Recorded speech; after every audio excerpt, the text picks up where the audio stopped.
I am thrilled to welcome Tony Lee. He's a global head of talent at Mission and a two-time Talent 100 honoree with the hire community. He's here to share his journey building world-class recruiting functions, innovating with AI, and creating inclusive, efficient hiring systems worldwide. We went all in on AI platform, but over the last year, as AI has grown, I think recruiting has gotten ahead of it. We start interviewing, it's like the Zoom name says Eric, but you're introducing yourself as Kyle. These bad actors are taking away from candidates who are actually trying to apply. For the first time ever, more candidates, more applicants will have a shot at getting hired. A little AI icon pops up and says, hey, we've got 2 folks you missed that could be great candidates. I think that is a net positive, absolutely, for folks to be interviewing with AI. Some AI tools or recruiting tools started to come out where it's like, hey, here's your resume, here's your LinkedIn profile, here's a summary of this person and why they're a great fit for the role. And it builds that hook or that confidence into the hiring manager. I'm excited and curious to see what happens next.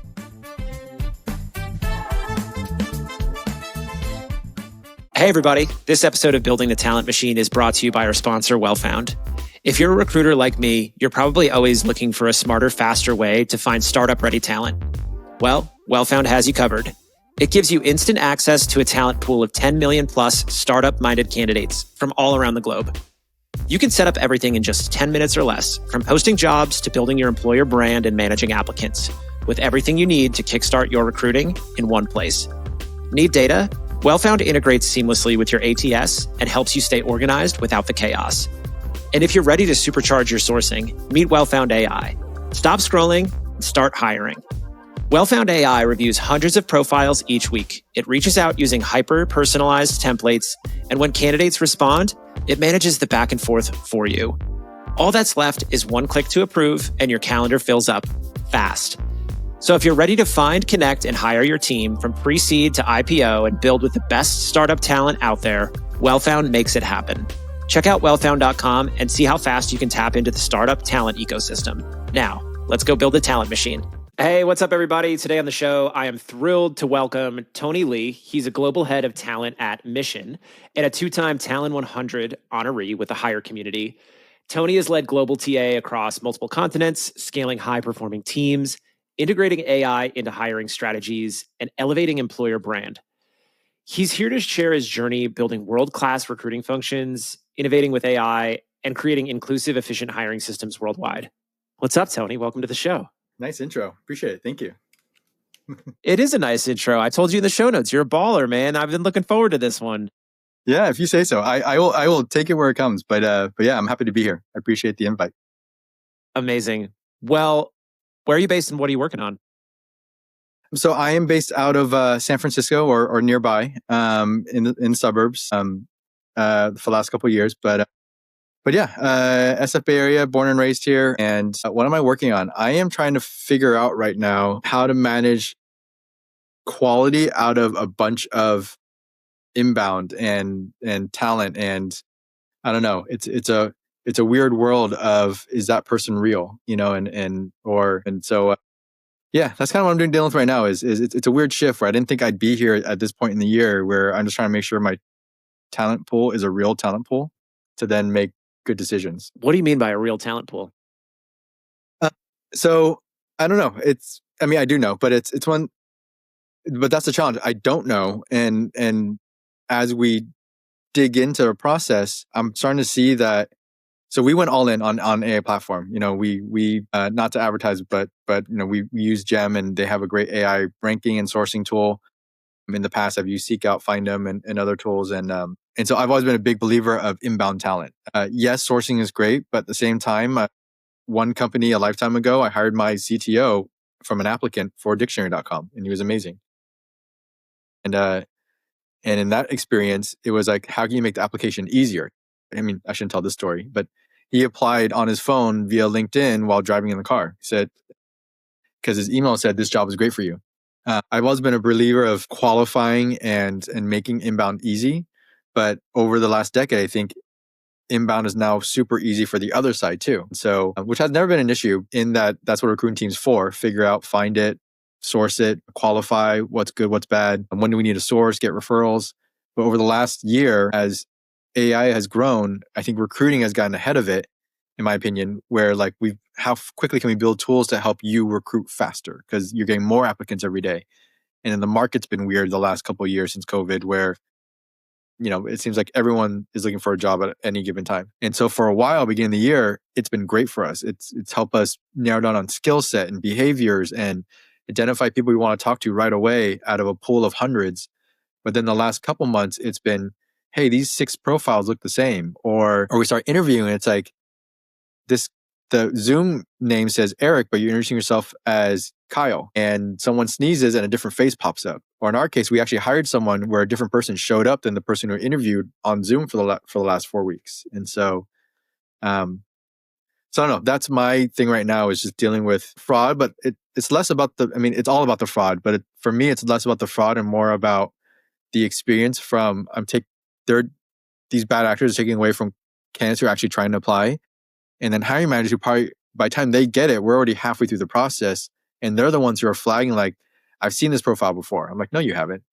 And so then they're like, names slightly different, but these 3 resumes are almost exactly the same. So yeah, fun times. So now I feel like the AI community has caught up to the AI technology, where now they can figure out how to game the system in different ways. Yeah, it's really interesting. Also, it's kind of funny. You're talking about inbound applications and dictionary.com. You know what word is not in the dictionary?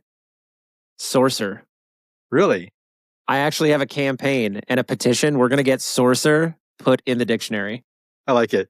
Needs to be. But no, that's deflecting from a serious note that you just mentioned. It's this time of bad actors, disingenuous candidates, a malicious intent, whether they're looking to just get a job or if they're, nation state, or if they're looking to steal data and hold ransom that data. It's just a fascinating time because, you can build an ATS, you can throw a UI on top of it and call yourself a company. And we're seeing more diversification in the ATS market. There's actually a conservative estimate that we're going to be at 6 billion market cap in the ATS market in the next 5 years. Right now, we're hovering at below 3.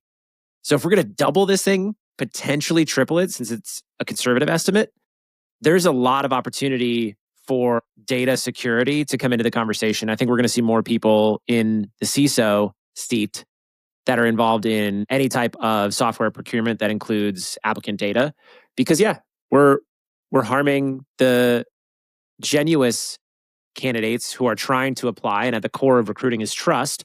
So if they don't trust the systems we use, that they're going to get a fair shot at applying, we're kind of sitting on a foundation of sand. Yeah, I agree.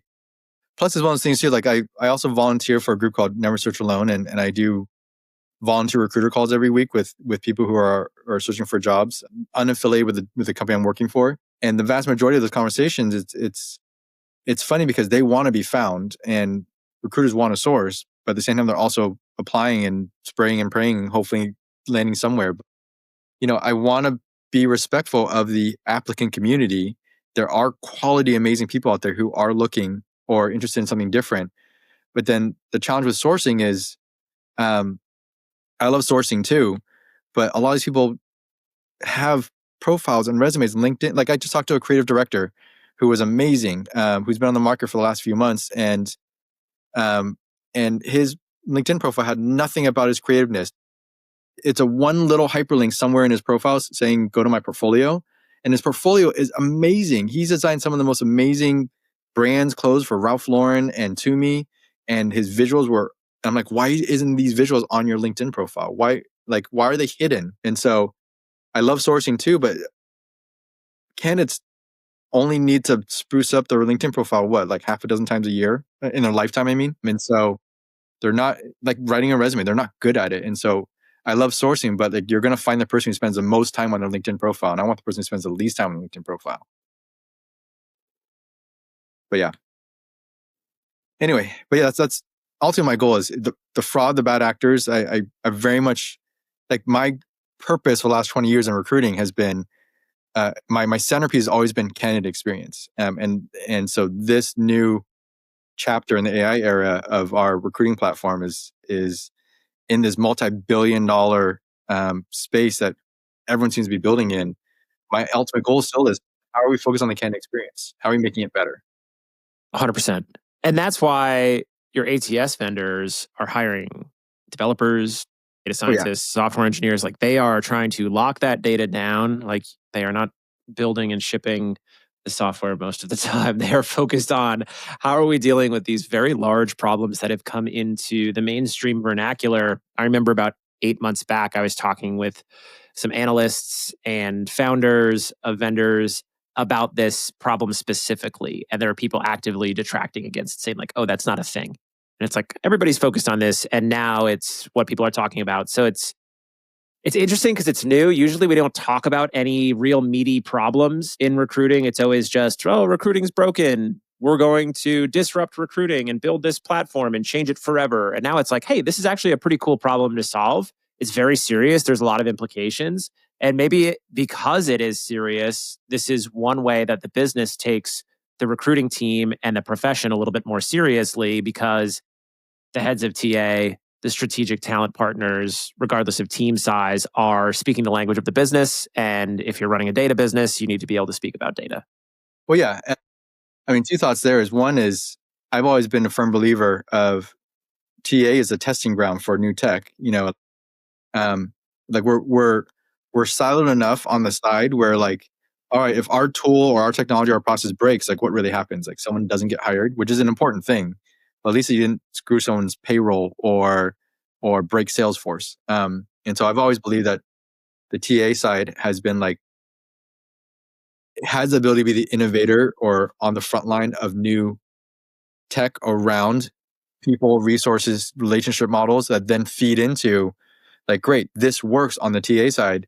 That's now a sales function. That is now a CRM function. That is now an HR people management function. And so that's why I like TA tech because I usually see some cool features that before any other sector gets it.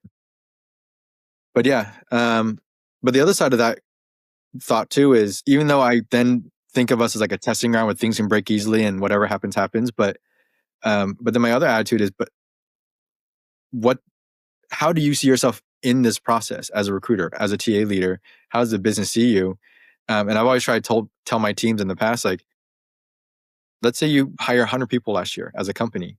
I mean, if every single person made on average $100,000, I mean, you're responsible for millions and millions of dollars of the company's money. Like that's a big deal. Like you have one of the most, you're one, we have one of the jobs to spend the most amount of money in your company, and you're responsible for getting it right. So you can't screw up. And if businesses treat you in that fashion, and you don't take that job that seriously, then there's a misalignment in how the function works. That's a really interesting point. And when you think about the compensation of sales reps are like AE counterparts, which on paper do very similar work, they earn at a far higher ratio to the revenue they bring in that they're responsible for from a salary perspective. Yet recruiter salaries, especially in these types of markets, they always tank. So like Yeah. you're offering like bonus gets eliminated, and how do you performance bonus a recruiter where a headcount plan changes every other day? Like I actually had to drop the goal of how many hires you do because I can't guarantee that you're going to get that many opportunities to hire people every quarter. If we had a bonus, my last company, we just dropped the bonus altogether because it was. But my last company, we hired 1,000 people in 3 years. How much money did we spend in the company for doing that? That was huge. That's actually what I like about Smart Recruiter's old school hiring velocity. It was, put a metric on the benchmarks for when a role should be filled 30, 45, 60 days, 90 days, whatever. And then what percentage of roles were filled on time against those benchmarks. And yeah, they're fairly arbitrary and a lot of people push back on time to fill. I think it's super important because you're delivering outcomes to the business, and in startups, you're building software that's going to deliver value to shareholders. Yeah, hiring velocity, it's like, yeah, we crushed it. We got, 87% of our roles were filled on time. I think that's a great metric for recruiting teams and recruiting leaders to look at a headcount plan, especially when the conversation at some of these conferences or some of these webinars is that time doesn't matter and that recruiters shouldn't focus on it. I think that's a way to cheapen our impact and shirk from responsibility. Yeah, no, I totally agree. I'm in places where time to fill is important because you need to figure out that because time to fill determines your roadmap for headcount. Your roadmap for headcount determines, especially on the seller side, when you can sell and what your go-to-market model is to bring in revenue. And so hiring on time is super important. But it's funny, the last year or 2 years, I've been in a situation where like hiring late's okay because then you're saving the company money. But definitely been in situations where it's like, hey, you hired those 50 roles late. I mean, that's millions of dollars you could have spent somewhere else for that 1 month of salary.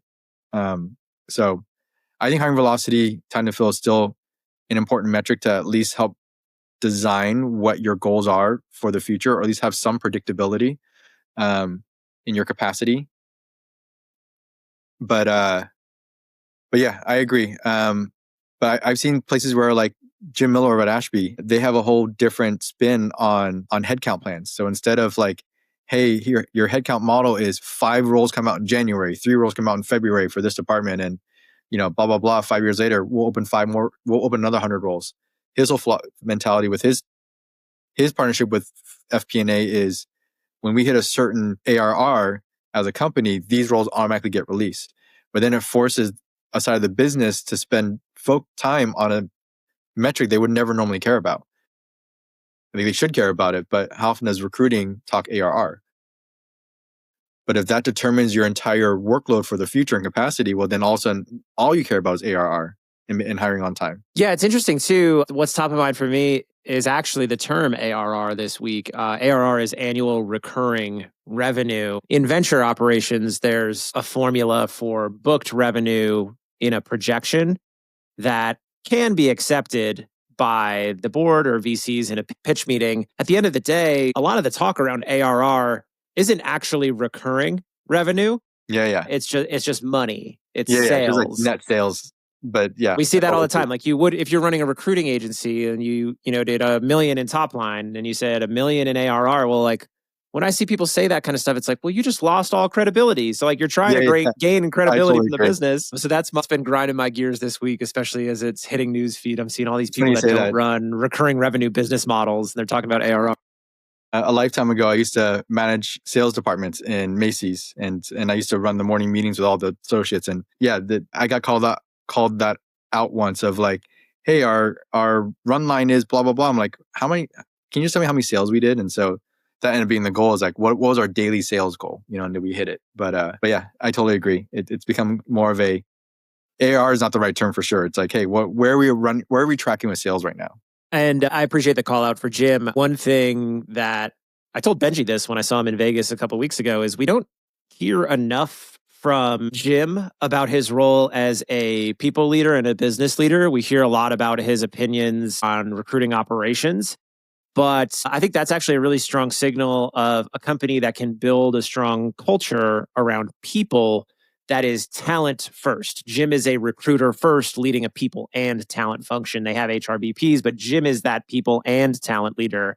And I'm kind of excited about the role of somebody like Jim Miller because it displaces and outsources all of the traditional HR work that is just can be done externally, and it focuses on the people, the values, and more of the business conversations. I think we need more business-minded recruiters leapfrogging, say, the traditional HRBP counterpart who gets to rise the ranks and be that HR leader who then becomes like the overlord over this silo of the org chart, which is recruiting. Because you mentioned at the top of the conversation, recruiting is responsible for so much money. Recruiting is far more important than HR. I think so. That's just something that I will like their face unless they're listening to this podcast. But yeah, I would totally agree with that.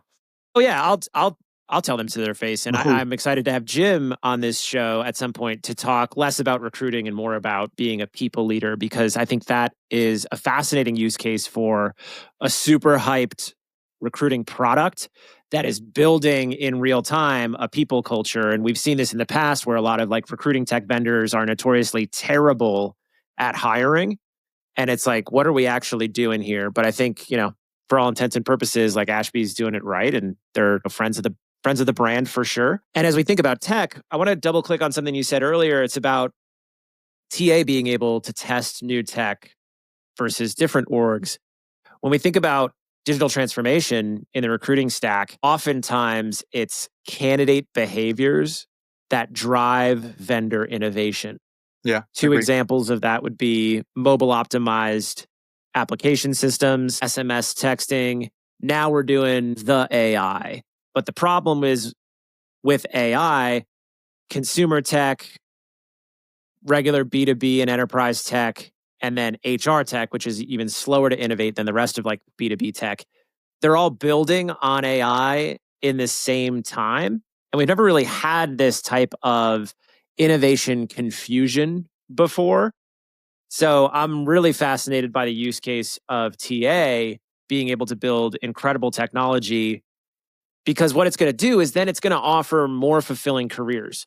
You're going to get smarter folks entering the workforce that are interested in recruiting. Whereas a lot of folks in our generation, it's like, oh, we fell into recruiting. Well, I think it'd be cool if a 24-year-old college grad that's got a little bit of work experience gets into recruiting because they're excited by the technology we use. So I don't know. Those are just some thoughts today. No, I totally agree. It's funny because yesterday I got a text from an old colleague of mine. He used to work for me as a technical recruiting manager. He was amazing. And he's on the market, and he said, I just had my first interview with Alex AI today. And he's like, it was 90% good. It didn't hear his responses in the beginning, but it kept prompting, like, I want to understand what you're trying to say. And so, but it's here, it's happening. And and like I said, I think that we're the testing ground. Like, where is agentic AI anywhere else other than like maybe some customer service spaces, but from a trying to help answer it's like a robotic chatbot, for your typical customer service FAQ questions, but to actually run a function and evaluate someone or dig into the questions that I need answered for this role. We are very much the proving ground for, I don't see the enterprise softwares of everything else, B2B and B2C. Their tools are going to be built off of our success. I guarantee it. Oh, 100%. So we're going to do one thing, the good and the bad of AI in recruiting right now. Should I start with the good or the bad? I mean, we start with the good. Yeah. Start with the good. For the first time ever, more candidates, more applicants will have a shot at getting hired. If you and I are working a rec and we get 1,000 applications, we're going to go through and reverse engineer our pass-through rates. They're going to land somewhere around maybe 15 or 20 recruiter screens. We're going to shoot for 10 to 12 great hiring manager screens. Well, what happens to the other, 900 folks in the rec that are not a part of that funnel? And how do we eliminate human error or pick up on a potential canary in a coal mine? And I think it'd be cool with the use case of a candidate moving away from a resume and talking about the work they've done and having an LLM process the language based on being trained on the work from the laborers doing the job to match up. And so if I run top of funnel screening those inbound applications, but a little AI icon pops up and says, hey, we've got 2 folks you missed that could be great candidates. I think that is a net positive, absolutely, for folks to be interviewing with AI. I 100% agree. I mean, that's been my conversation with candidates is I feel like for a while, they felt like they had to have this certain formula or structure to their resume because humans were looking at it. And if that human was me, it's like, I'm sorry, 400 candidates, but I mean, I had a bad, good statistic of myself at one point in my recruiting career. It's like, I can get through 100 resumes in 10 minutes. I'm like, that sounded cool when I say it, but then it sounded terrible when you actually think about it. Like, wait, so how much time are you spending per resume in 10 minutes? And so, but then we trained our candidate community to say, great, one pagers, bullet points, get to the point, get straight to the metrics, like make it stand out so that if that recruiter only has 5 seconds, like you got to suck them into like the first 3 sentences or the first quarter of your page. Now I'm coaching people to say, we're going back to give me detail, tell me your story, link it, link your links. AI's, the more content you have, I mean, don't go like 15 pages or even 4 pages, but also don't take the stuff away that you think is valuable to why this role was important to you, what you learned in this role, what makes you a better person because of it. Because now AI, the more words AI has, the more it can build a profile that matches the role. And so I think that's good. I think the future of resume and understanding talent is getting better. The technology is getting better at recognizing it. Yes, are we still ignoring potentially like 399 candidates out of 400? yes, but then if that one person I really wanted was like application number 212, this tool's going to find them, hopefully. That's the future of how we're going to do this. Yeah, and it's interesting when you talk about training the workforce because we're on the precipice of that currently. And the reason we have those one-page resumes, the reason tech hires and all these resume coaches and YouTube channels exist for candidate coaching is because Laszlo Bock wrote a book and he talked about the XYZ formula. And he did that to manage operational expense for how his recruiters were processing applications and what they wanted to see. Who's to say that Google's hiring process is the best? They were a cool company 15, 20 years ago to work for, and they paid people a lot of money, and they made a movie about how hard it is to get hired at Google and made a mockery of it. And that's an employer brand of a legacy tech company.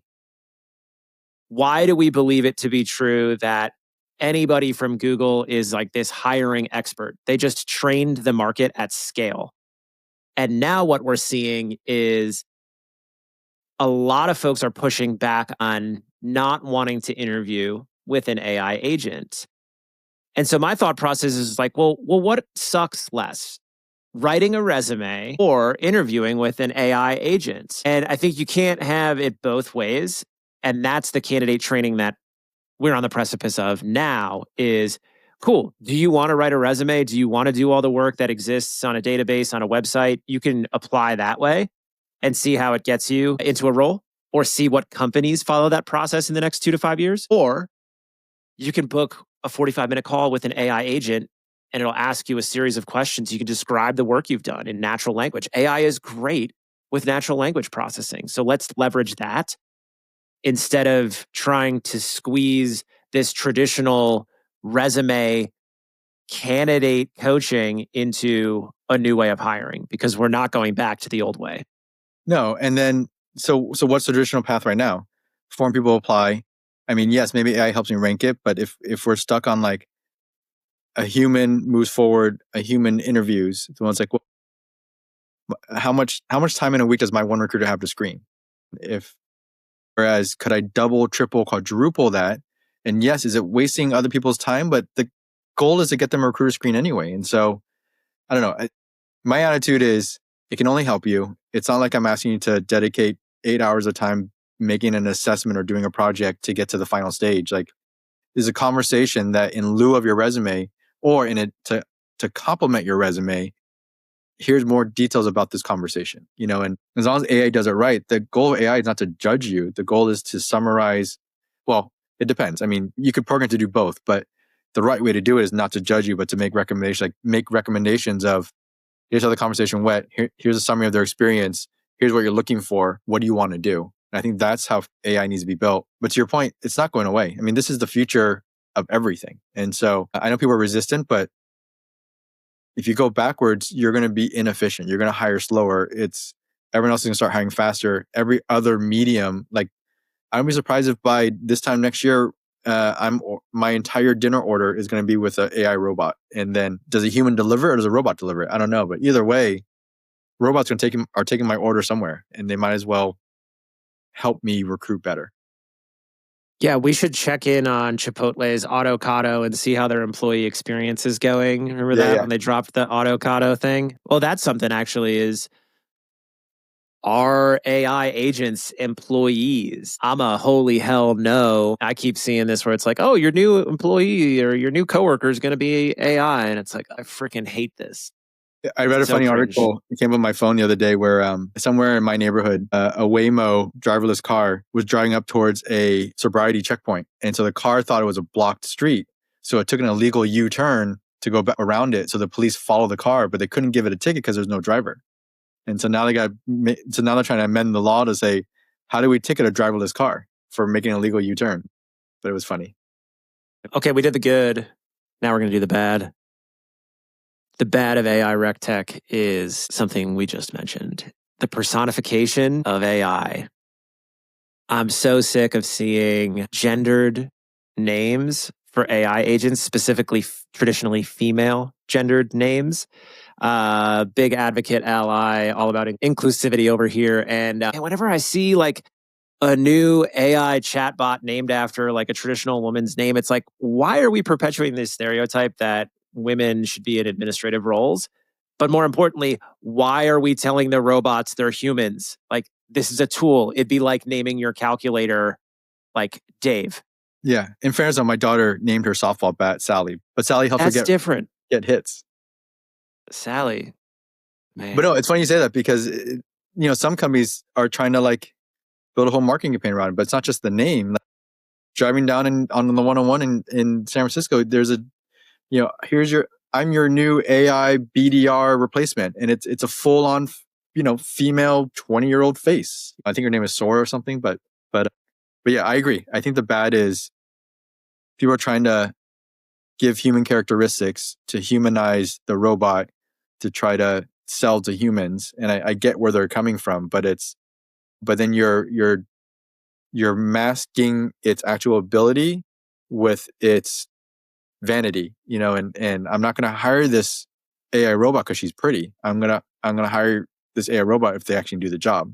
But if they deter my customers because all they can focus on is this AI robot's appearance, well then I think you just failed. Yeah, I think we need to leave the humanoid AI robots to Johnny Ive and Peter Thiel. Like, let's let them do that. And when it comes to the world of selling B2B SaaS, like we can just have humans that use cool AI agents deployed in their workflow and their architects or Yeah. whatever you want to call orchestrators. Well, I mean, that's my experience with Canada so far is I've had, and watch, I say this and I'll have a complaint. Been doing it for 2 years now. I've had 0 complaints using Gem, MetaView, AI sourcing, note taking, accompanying, random person joins your Zoom. Not one person has questioned, and we call it, my company note taker, but not one person questions this random attendee on our Zoom. I mean, going back to bad actors, one day someone's going to find Zoom links publicly, change their name to robot note taker, and secretly they're actually a real person stealing secrets. If you're a bad actor on this podcast, don't listen to me. But no one's complained about the use of AI because the way we talk about it is because we very much don't humanize it. We say it is a robot. Its function is to help us take notes, summarize conversations, go back to things that we may have forgotten as a human, but a human will drive the decision, but the robot will help us make sure we don't forget anything about the conversation we had or the process we're doing. And by not humanizing the AI function, I feel like that's helped my candidates not falsely think that this person has a say in our process. Yeah. Exactly. That's such a valid point, Tony, is there's a lot to be revealed when it comes to what will be permitted from legislation. And there's legislation passing in Illinois, Colorado, California passed last month for AI not being able to have a role in a selection process. And then it comes down to legal teams defining, like, well, what is that selection process? And you just nailed it. Like, let's remove this idea of AI being a human so it doesn't feel like they have a vote. AI does not have a vote. Yeah. I mean, that should be something that I think the AI tool should do. When someone logs into the tool, it's like, you've defined my responsibilities as a robot to be X and your responsibilities as Y. And I'm going to follow that criteria to the dot. So to the end. And a lot of companies that are forward thinking in high tech, they've got AI policies and they'll have like a little page on their careers page on how we use AI. And it's like real cutesy language and it's fine. It's branded. It's like drag and drop in a template. And it says none of that.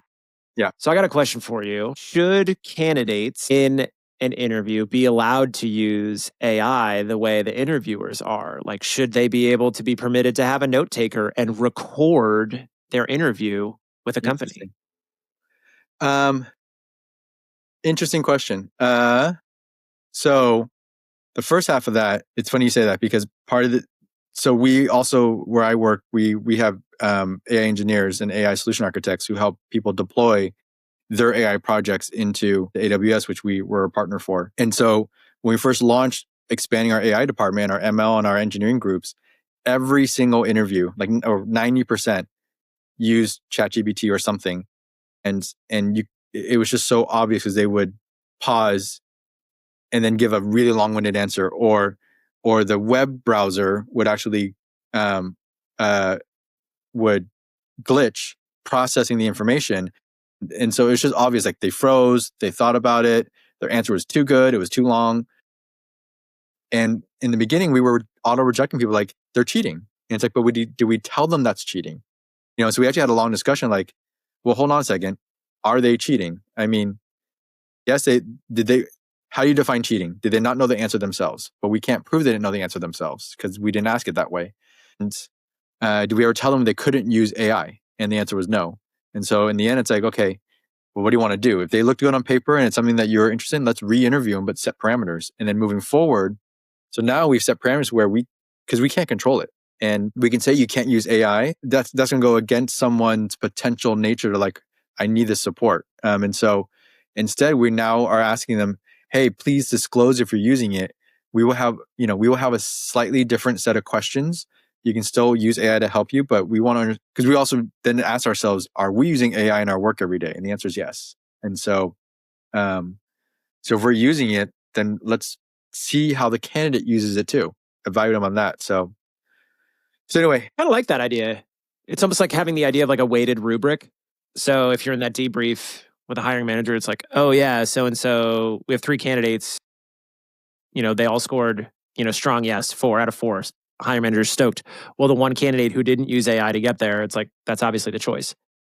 Or is it obviously not the choice for whatever circumstantial reasons based on the rubric? Yeah, exactly. And well, I mean, I took it from a pair programming standpoint, which is like, half the people either pair programming or hacker rank assessment, after like the third person who takes it, all the answers are on some internet somewhere. Most of the answers people used to get were from Glassdoor. People would post their whole entire interview on Glassdoor and people would just copy it. And so, on the tech side, at one point I had shifted everyone saying, hey, if people want to use Google, people are Googling the answers. And I'm like, if they're going to Google the answers, Google the answers. But instead of doing an assessment, let's do a pair programming where it's like, because our employees are Googling the answers every single day. They're going to GitHub and Stack Exchange and trying to find how someone else did it to solve their own problem. So it's like, great, let's make it a research project instead of a coding project and see how someone researches the answer to get to the solution. So I approach AI the same way, but I mean, it is what it is at this point. And I think the only way to combat it is to embrace it. It's funny we're talking about this because like I'm a pretty optimistic person. I love recruiting. It's like not a sexy profession. It's pretty gritty. I love the way it makes me feel to talk on the phone, to sleuth on the internet, to solve a problem, to be time boxed, but to connect with people and to hear their stories and learn about them. Like I have just an endless curiosity for people's passions and livelihoods. But when we talk about this, I'm like, oh man, it bums me out because it's like people suck. Like candidates are lying. Like we're talking about this like low integrity activity that we are now a stopgap on. And it's like, man. Well, I mean, that's a good point though. But so I go back to my volunteer space where then I talk about like, so how's your interviewing experience and what's going on? And they also, people who are interviewing sometimes feel like they need to be a robot. They need to have the perfect answer. They don't want to bring the person. I'm like, hiring is 50% about personality and behavior, and whether that is good or bad.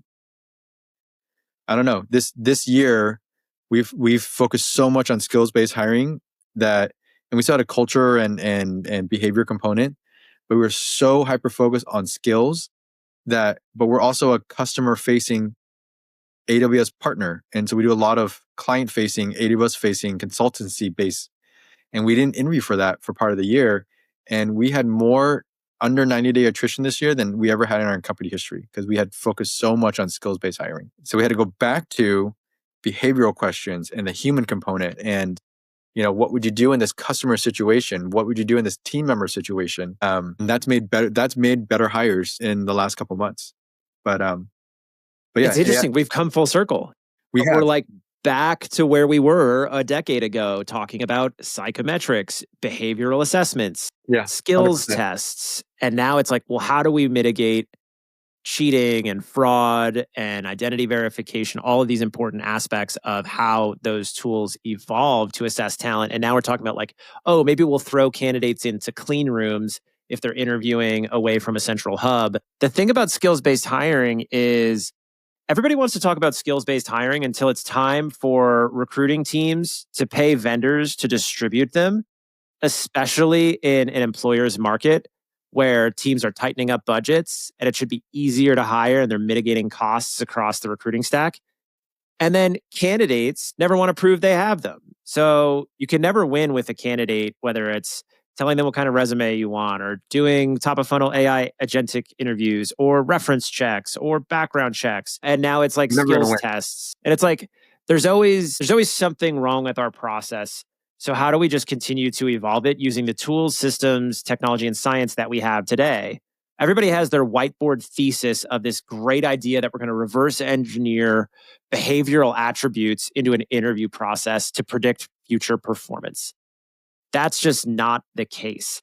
But we can deploy some of these skills tests and maybe evolve the existing science around psychometrics that actually have peer reviewed studies instead of running down the rabbit hole with this grandiose idea that somehow a chat GPT OpenAI API call is going to bring that whiteboard thesis to life and somebody's going to make $100 million.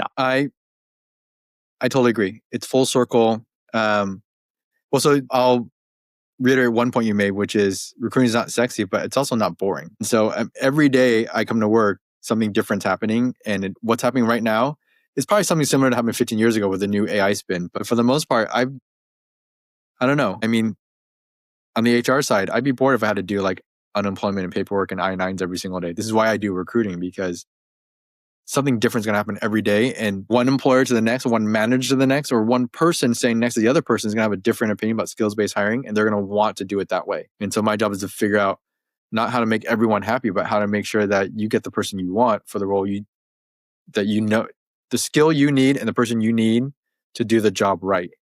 Because it's also about confidence in the hire you make too. So I think that's why people lean on sourced candidates or referrals so much, because they've already built that confidence into that person before they even started. So my whole goal is like how to build confidence into a candidate before they even interview, so that you are already, all you have to do now is to figure out, can they do the job I need them to, but I'm already confident with their skill set and the experience that they have. And the data that comes from putting your name on somebody else's character, their work product, the quality of the attributes you're measuring in an assessment process, like you just have additional information. That's why we always see referrals are such a strong source of hire for post-hire outcomes. Yeah, I mean, that's why I'm seeing some AI tools or recruiting tools start to come out where it's like, hey, here's your notes, here's your recruiter screening, here's your resume, here's your LinkedIn profile, here's a summary of this person and why they're a great fit for the role. And it builds that hook or that confidence into the hiring manager of like, I've already done this work to get there, which is work you've already would have done as a human anyway, but it's like, have tools help you build that confidence into the hiring manager. I don't know. I'm excited and curious to see what happens next. I was in a happy hour yesterday for SF Tech Week where it was a TA leaders happy hour here in San Mateo, and that question came up like, what is the next great tool? Like, you know, what are we not solving for in recruiting? And it was a great discussion. I have an answer. And it's something that is going to completely change recruiting, that recruiting doesn't have ownership over, and something we already talked about today.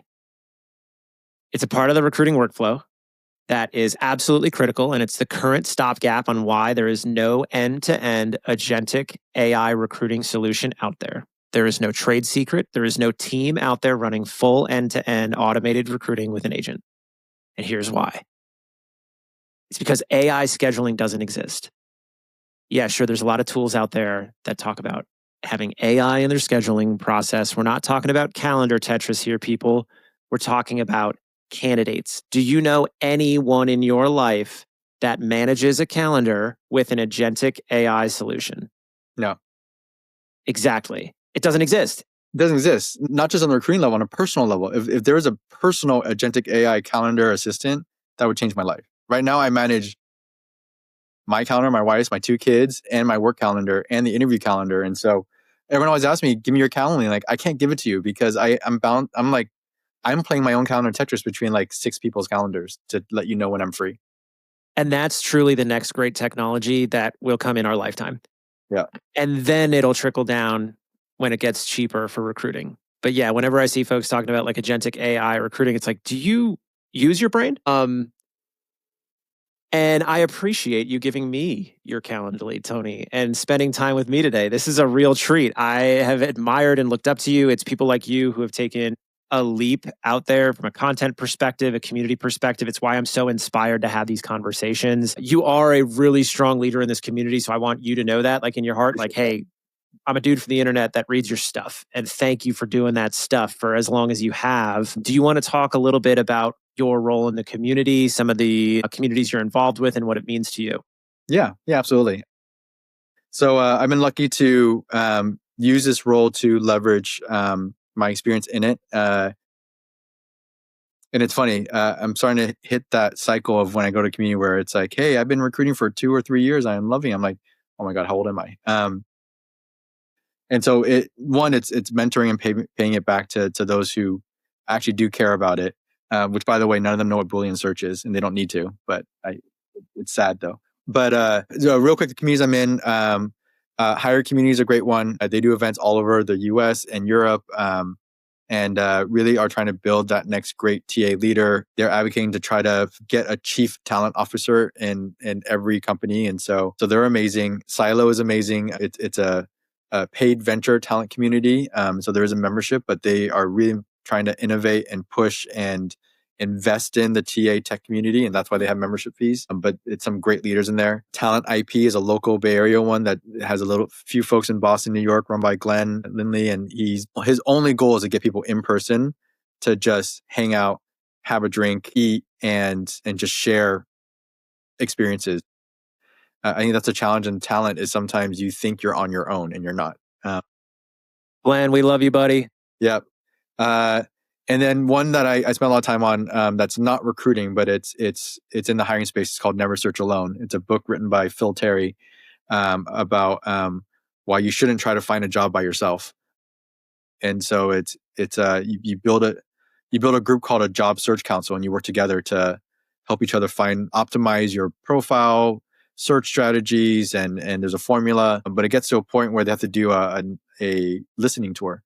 At the end of that listening tour they want you to talk to a recruiter to validate and encourage you and review everything you've gotten to so far in their process. But the challenge is the vast majority of people in the job seeker world don't have a recruiter in their back pocket. And so we're a network of volunteer recruiters who will do these recruiter calls for who don't have a recruiter they can call. And we just spend half an hour to an hour with them talking about their LinkedIn profile and resume and interviewing and just letting them know that trying to look for a job sucks. And we totally get that. Applying for a job totally sucks, but it doesn't mean that you suck. I mean, what about your profile is amazing? So anyway, those are probably my top 4 communities that I'm really into right now. And really it's just about bringing people together. Anyway. I love it.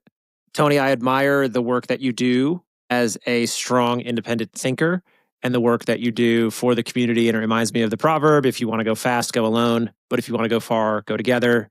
So thanks for bringing other folks along for the ride. Yeah, absolutely. Appreciate it. How can people stay in touch with you?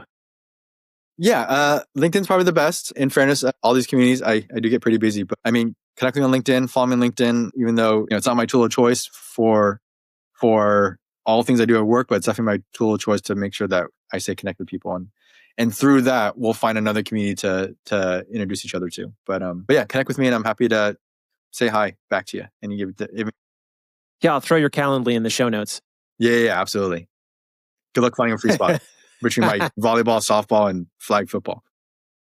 Tony, you're the man. Thanks for coming on the show. All right. Appreciate it. Thanks so much, man.